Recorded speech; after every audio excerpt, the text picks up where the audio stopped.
semalam yang mengatakan bahawa beliau meminta sesiapa yang layak untuk menjadi pengundi untuk mendaftarkan diri sebelum Sabtu ini, iaitu 31 hari bulan Mac 2012, sekiranya mahu menjadi pengundi yang sah ataupun layak pada pilihan raya umum yang ke-13, sekiranya pilihan raya diadakan pada bulan Jun.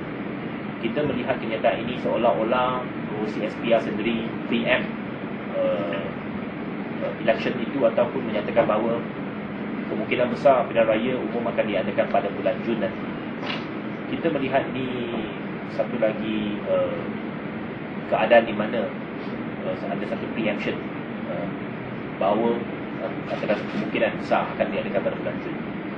Saya rasa ini tidak menghormati semangat ataupun apa yang kita ingin capai melalui Jawatankuasa Pilihan Khas Parlimen penambahbaikan pilihan raya, di mana PSC untuk penambahbaikan pilihan raya akan membentangkan laporan akhir pada Isnin depan di Parlimen pada 2 hari bulan April dan akan dibahaskan pada 3 hari bulan April. Dan dalam laporan ini, semalam kita telah memutamatkan laporan ini. Ada perkara-perkara yang kita setuju secara sebuah suara, ada perkara-perkara yang kita tidak setuju, dan kebanyakan cadangan-cadangan ini memerlukan masa untuk dilaksanakan oleh pihak SPR ataupun agensi kerajaan yang lain. Dan saya melihat pelaksanaan itu memerlukan sekurang-kurangnya di antara 3 hingga 6 bulan untuk melaksanakan kesemua cadangan-cadangan itu. Sekurang-kurangnya di antara 3 hingga 6 bulan. Minimum 3, at least 6 bulan, 3 hingga 6 bulan. Jadi kalau pengurusi SPR memberikan hint, memberikan satu hint bahawa pilihan raya akan diadakan pada bulan Jun, seolah-olah beliau sudah tahu bila ada pilihan raya itu. Mungkin Perdana Menteri telah menghubungi beliau, maka seolah-olah laporan jawatankuasa PSC ini hanya untuk sekadar untuk lakonan saja, untuk memberikan satu image yang baik kepada Barisan Nasional saja, dan bukannya untuk dilaksanakan sebelum pilihan raya umum yang ke-13. Kerana apa yang saya katakan tadi, pelaksanaan itu memerlukan masa.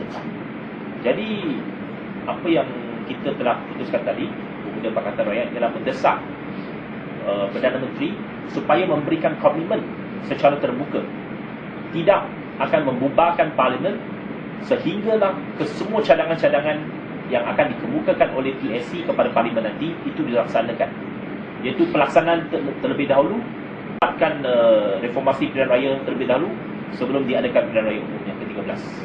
Sekiranya tidak, saya merasakan bahawa PSC itu hanya untuk menutup mata rakyat.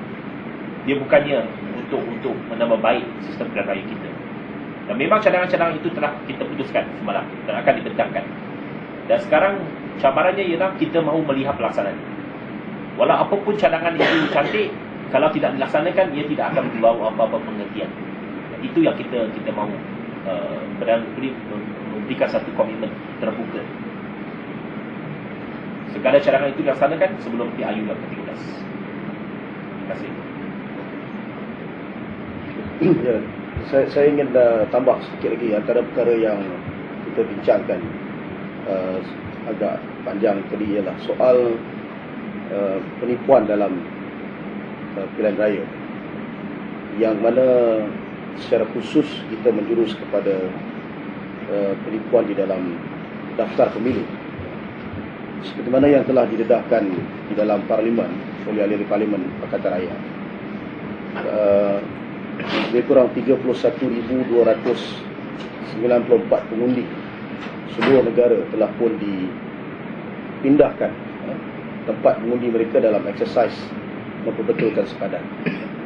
Dan kita ada lebih kurang 106,000 nama yang dipotong dalam daftar pemilih hujung 2010 sehinggalah suku ketiga 2011. Dan nama-nama ini dipotong tanpa dipamerkan mengikut peruntukan undang-undang yang telah disediakan.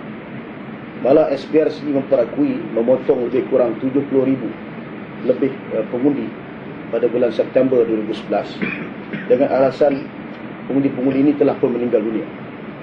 Dan masalahnya ialah nama-nama ini tidak dipamerkan. Jadi bagaimana kita boleh cek sebagai dalam bentuk audit parti kesahihan pengundi-pengundi ataupun pendaftar-pendaftar pemilih di dalam daftar pemilih ini. Dan justru kita melihat ini sebagai suatu perkara yang serius kerana dalam hal ini electoral roll ataupun daftar pemilih ini adalah satu perkara yang tidak kredibel, yang tidak mempunyai kedudukan yang baik dan terdedah kepada manipulasi dan penipuan. Dan sebab itu kita mendesak untuk SPR mengambil serius tentang persoalan ini dan meminta supaya kerajaan, mendesak kerajaan supaya membuat satu suruhanjaya diraja untuk menyiasat penipuan yang berlaku di dalam electoral list ini. Jadi apa maknanya tentang Parliamentary Select Committee on Electoral Reform dengan cadangan-cadangannya kalau kita berhadapan dengan senarai daftar pemilih yang bermasalah dan penuh dengan penipuan. Itu tidak ada gunanya. Sebab itu kami dalam Pemuda Pakatan telah buat keputusan bulan April ini kita akan terus melancarkan program jelajah di seluruh negara bermula pada 10 April yang akan datang untuk turun ke setiap pelosok di Malaysia ini bagi menjelaskan tentang penipuan ini dan mengemukakan bukti-bukti kepada rakyat dalam tujuan kita untuk mengajak rakyat Malaysia menjadi sebuah warga negara yang prihatin. Mereka boleh semak, boleh siasat nama mereka dan daftar pemilih, dan kalau ada kepincangan kita akan cadangkan mereka untuk segera membuat laporan polis dan juga kalau perlu laporan-laporan di SPRM dan sebagainya bagi memberikan satu tekanan dan menjelaskan bahawa apa yang kita sebut sebagai penipuan electoral list ini ataupun senarai pemilih ini bukan satu perkara yang kosong dan tidak berasas. Fokus pada isu pilihan raya ni, kami Pemuda Pakatan Rakyat Konsisten telah memberikan satu penegasan bahawa segala bentuk transformasi ataupun pengislahan terhadap sistem pengendalian pilihan raya mesti dilakukan. Jika tidak, saya tak dapat nak menolak kemungkinan akan berlaku bersih tiga ataupun bantahan yang lebih hebat, drastik daripada rakyat, kerana kita tidak boleh menghadapi pilihan raya dalam keadaan pilihan raya menghadapi 1001 kepincangan sebagaimana sebelum daripada ini.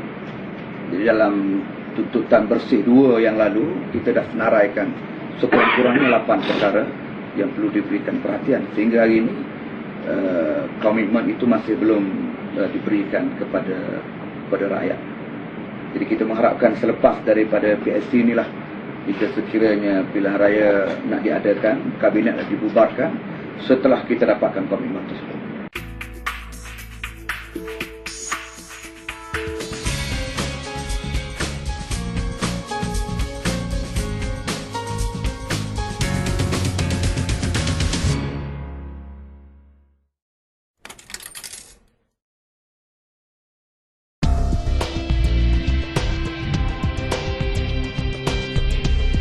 Pihak Mediapas melancarkan e-paper, merupakan satu program baru dalam Mediapas asaskan kepada teknologi maklumat yang terkini yang wajib kita manfaatkan.